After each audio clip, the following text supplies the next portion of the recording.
शहर के दुकानों में, गली मोहल्लों में और सरेआम शहरियों से कैश रकम, मोबाइल फ़ोन्स और दीगर कीमती सामान का लुट जाना रोज़ का मामूल बन गया।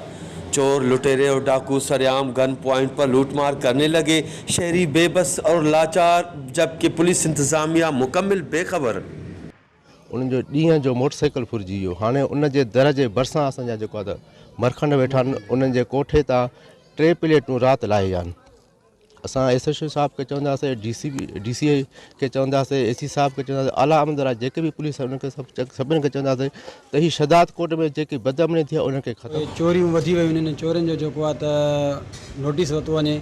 SP खे असां गुज़ारिश था कयूं त SHO हिते अहिड़ो वटि रखियो वञे जेको इन चोरी खे रोकाए। ऐं जेका मोटरसाइकिल फुर्ती थिए, जेको दर जे ॿाहिरां मोटरसाइकिल बीहारनि था, उहा मोटरसाइकिल चोर चाबी अचनि था कायूं हलिया था वञनि। ऐं मोबाइल ते जेके बि शहरी आहिनि, शाम जो कारोबार बंदि करे पंहिंजे रस्तनि सां वञनि था, पंहिंजे घर ॾे जॾहिं वञनि था त उन्हनि खां कननि खां मोबाइलियूं खसियूं फुरियूं ऐं चोर फरार थी था वञनि। ज़ाहिर ॻाल्हि आहे, हितां जो SHO आहे, SP आहे, असां इन्हनि खे चवंदासीं त तव्हां हिननि ते कंट्रोल कयो, छो जो इन्हनि खां चोर ॻुझा न आहिनि। इहे उन्हनि जा ज़रूरु इन्हनि जा इन्हनि सां वास्ता आहिनि, चोरनि सां पुलिस जा, तॾहिं इहे असांजूं वारदातियूं शहर में थियनि थियूं।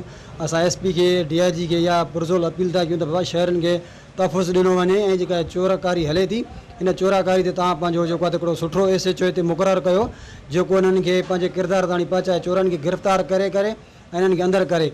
2 ॾींहं पहिरियां हिकिड़ी मोटरसाइकिल चोरी थी वई, पोइ पुलिस वारनि जेको आहे त B सेक्शन थाणे ते चोर पकतो, उन भागे खे चवंदा त तूं सब्र कर, असां तोखे बाद में गाॾी ॾींदासीं, चोर बाद में ॾींदासीं।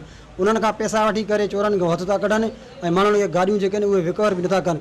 न त जेके चोरी था कनि, जेके चोर आहिनि, फोरून धाड़ियल आहिनि, तव्हां उन्हनि खे FR करे, NC जे बजाय FR करे तव्हां उन्हनि खे लॉकअप करे, उन्हनि खे चालान करे कोर्ट में पेश कयो।